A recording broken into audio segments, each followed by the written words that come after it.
Denise Shoemaker with your 420 minute. I nearly forgot to record something this week because I have been busy. I've been involved for, I don't know, the last few weekends, 3 of them total, redoing a living room here where I'm living. So I'm helping the gal, my friend, who has been a huge help to me over this last year. But I wanted to talk with you about kind of that sort of thing. And just that,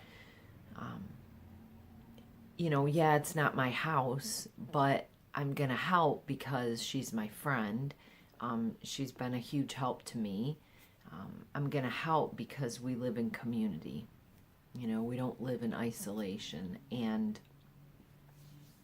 it's interesting because I've been on this quest, of kind of finding out who I am and what's important to me over this last year. And I guess one could almost want to classify it as self-help. It was a little disappointing because I Googled self-help today, and it didn't say like 2 billion things in 0.0015 seconds. I don't know, maybe it's just my phone, but it doesn't say that anymore. But I can tell you that there was a lot of self-help readily at the fingertips for anyone who wants to Google it.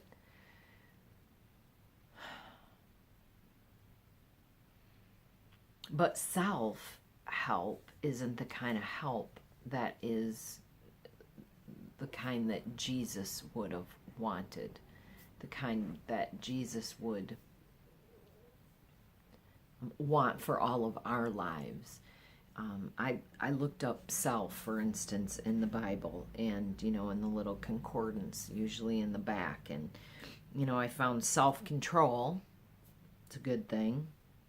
And I found selfish. And then blah, blah. But no self-help. And that's, I think, because Jesus tells us over and over again that we are to deny self and we are to, pick up our cross and follow him. So what does that mean? Well, I think what it means is a little bit of what Paul says in his writings when he talks about how God had relayed to him that my glory, meaning God's glory, is perfected in your weaknesses. God expects us to do the things that we can do.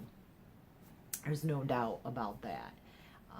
But what we can't do, what we're not able to do ourselves, whether that's taking care of drywalling a ceiling and patching and painting and taking care of some things, or whether that's physically or emotionally or spiritually, that's where God intercedes, and the greater vision, if you will, the greater Eden begins to be realized. So